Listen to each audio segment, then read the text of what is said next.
Being broke isn't fun, but it is cool. How many times have you heard somebody like your broke cousin Bunty say, "Bro, I can't believe how much money my credit card company's charging me"? Now, if cousin Bunty was talking to me, I would say, "You might want to stop ordering the extra guac, bro." But that's not what the majority of people say. They say, "You think that's bad? Not only do I owe more money to Visa, but my student loans are the reason why I can't get a new Beamer." But here's the thing. If you keep doing what the majority of people do, you're going to end up like the majority of people. What does that mean? The majority of people are broke. The majority of people have little to no savings, and the majority of people have little to no investments. Jaspreet, why you gotta be so mean, man? We find comfort in misery, and many times it's easier to complain about being broke than it is to actually fix being broke. But if you never want to be broke again, there are some things that you need to start doing today that way you never have to be broke another day in your life. Number one is stop feeling bad for being broke. Look, here's the reality. It's cool to be broke. In our society, people love talking about their problems. People love talking about their pain. People love talking about all the things that are wrong. And especially,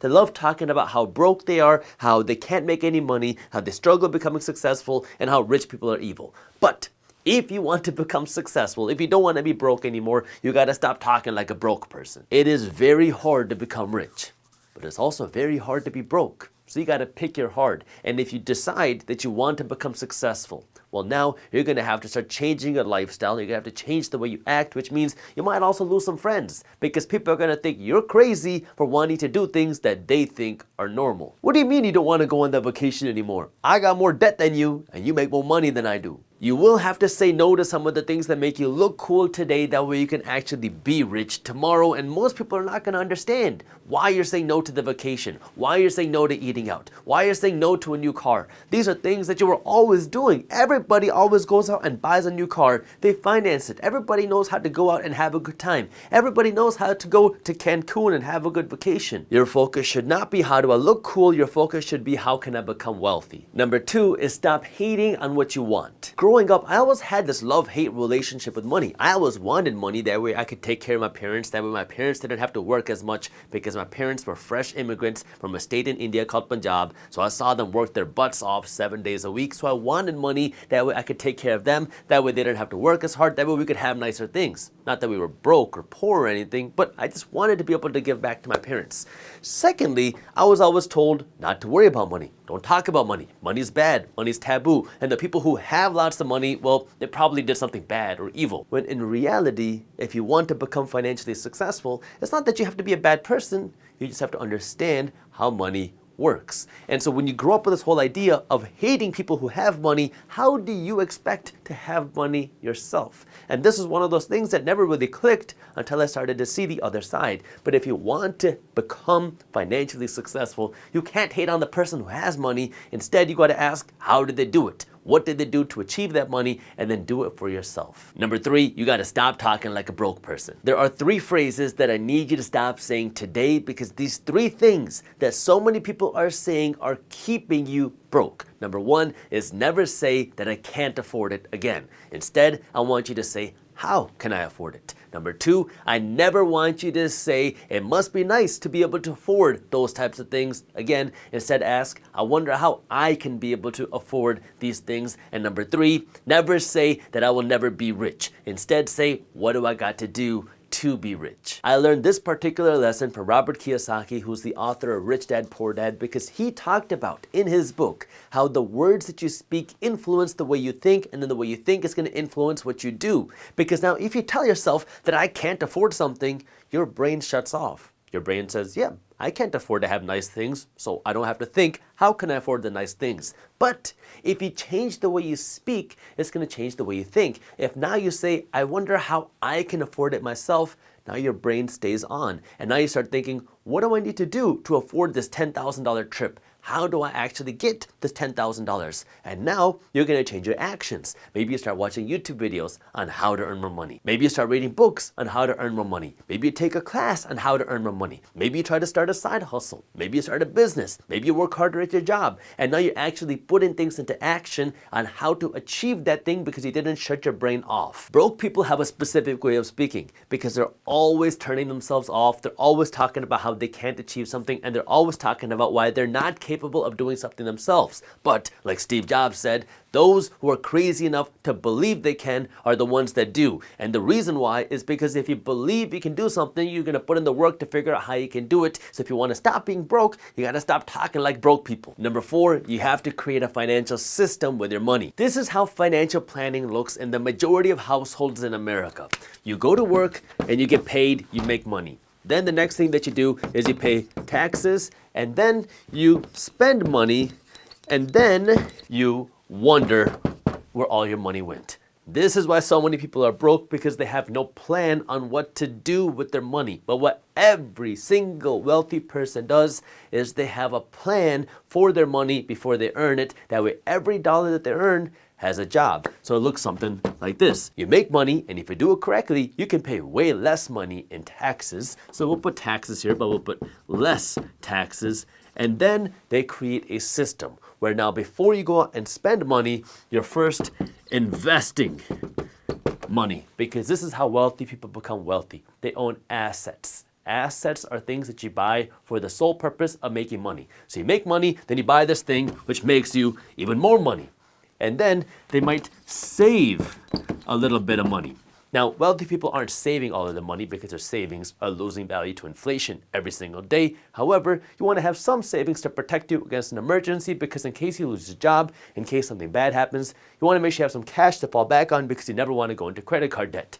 Wealthy people are always planning for worst case scenario types of situations. That way they don't have to worry about taking 10 steps back when something bad happens. So they plan for that. And then that's when they spend whatever's left. Now you might hear this and say, but Jaspreet, how in the world am I going to do that? Because I'm already struggling to pay my bills as it is. I'm living paycheck to paycheck. I barely have any extra money to do anything else. How do you expect me to invest first, then save, then spend? Well, this is where you have to create a system for every dollar that you earn and know how to live within your means, and then work to increase your income. Let me show you what I mean. The way I like to think of it is that as soon as you make money from here on out, it's going to flow through a 3-headed funnel. So you're going to go to work, you're going to have a business, you're going to earn some money, and then when you earn money, it's going to flow through this funnel where 75 cents is the maximum of every dollar that you earn, which you can spend.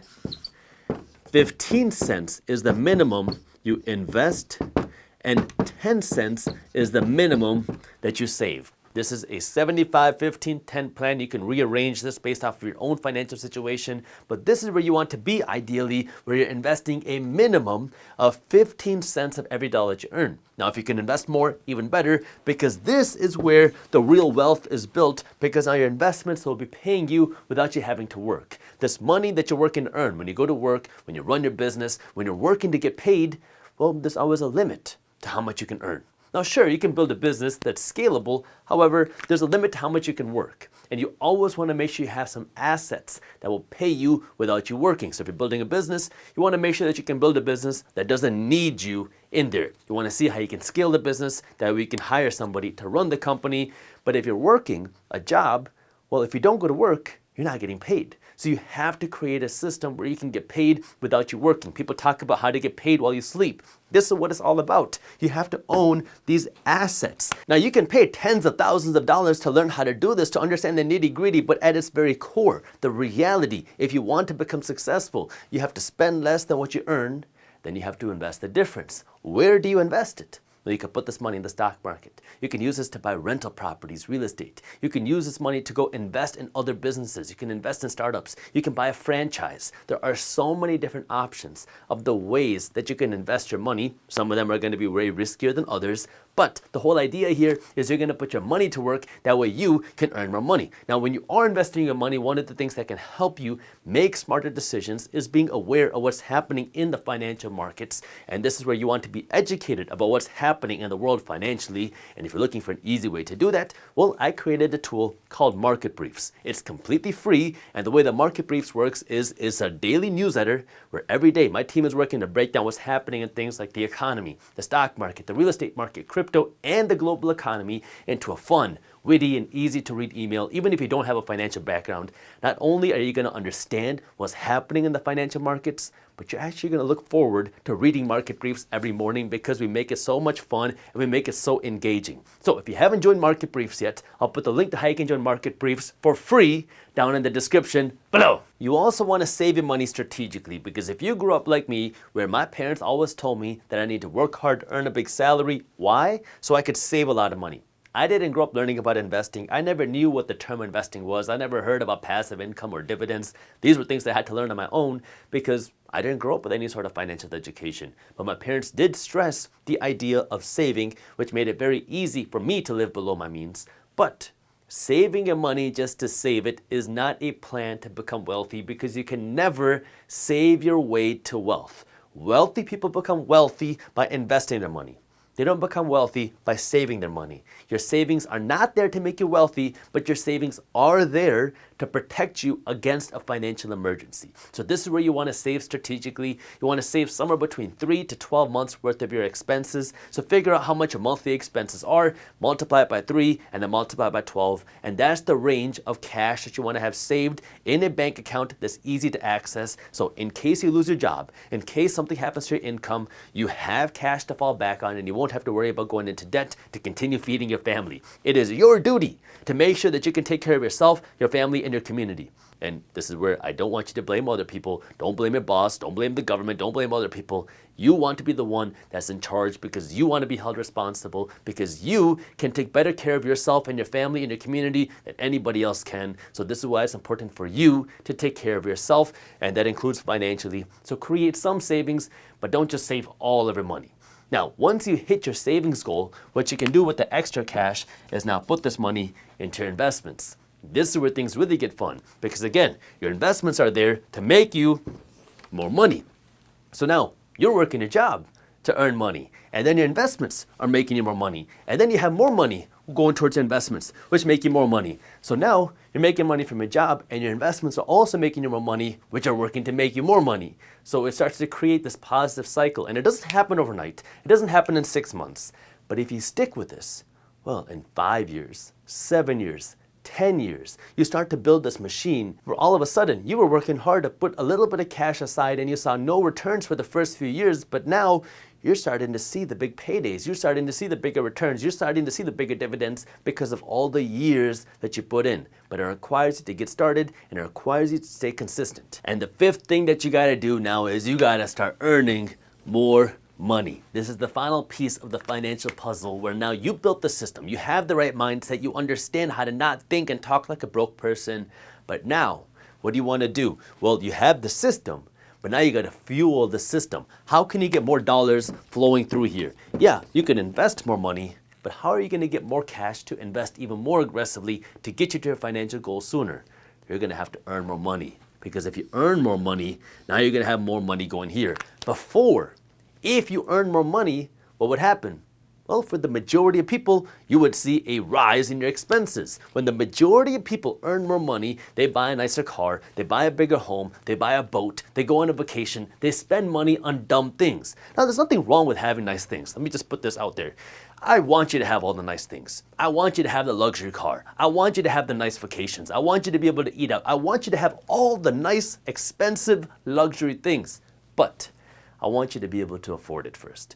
That's the key. There's nothing wrong with having nice things. There's nothing wrong with buying dumb things. Buy all the dumb things that you want, but just make sure you can afford the dumb things that you're buying. And how do you do that? Well, first, you gotta have the assets. You gotta have the investments. So now, how do you afford more dumb things? Well, you gotta have more money coming in, because when you make more money, you have more money to spend, more money to invest, and more money to save. For the majority of people, before they have any sort of financial system, they make more money and then they spend more money, and then they still wonder, where did all my money go? Where did my bonus go? Where did my raise go? So this is where you gotta have the system. Now, how do you earn more money? And this really is just gonna depend on you. For me, I'm an entrepreneur. I never worked a traditional job. I'm a licensed attorney. I went through law school, but I never worked a day as an attorney because that wasn't appealing to me. It wasn't attractive to me. And if you like the idea of working a job, that's fine. There's nothing wrong with that. But now, figure out if your job, your current job, is gonna have the ability to give you more money. If not, how can you get a certificate? How can you move to a different career? How can you get a job that will give you the lifestyle that will fund your financial dreams? If you want to do something outside of a job, how can you create a side hustle? How can you start a business? Building a business is hard, but it's very fulfilling. And this is where you have to understand, do you have the work ethic? Do you have the discipline? Do you have the risk tolerance? And do you have the mental capacity to start a business? Because when you start a business, people are going to talk about you, especially in the beginning. Everyone's going to talk crap about how you have this dumb business idea. You don't understand why you're working on it. You could be working on your career. You could be working on so many other real things that could give real benefit to your life, but you're blowing your money, you're blowing your time, and you're risking your family's future on this dumb idea that you have. But if you make it, then everybody's going to talk about how they supported you, how they're so happy that you became successful, and they're going to say all this stuff, but you have to be willing to withstand all that crap until you get there. Now, it's not easy to get there because most businesses will fail. However, if you have the entrepreneurial bug, where you're always thinking of business ideas, where you're always looking for ways to earn more money, where you're always looking for extra opportunities, where you don't mind working hard, where you don't mind working on weekends, well, then maybe you want to go out and try starting a business. And this doesn't mean you have to go and quit your job, but maybe you can start doing something in the evenings and the weekends. And how do you start? Well, start by watching YouTube, start reading books, start taking classes, start doing things, and start screwing up. The more you fail, the more success that you will see. If I see appreciation in the property, which often happens if you're investing in a good area where people want to live, well, then that's just icing on the cake. But that doesn't always happen. And you don't want to invest your money into real estate hoping for appreciation, hoping that you can sell your property for a profit in the future because now you're speculating. I'd rather invest for cash flow. I know how much money I have to put into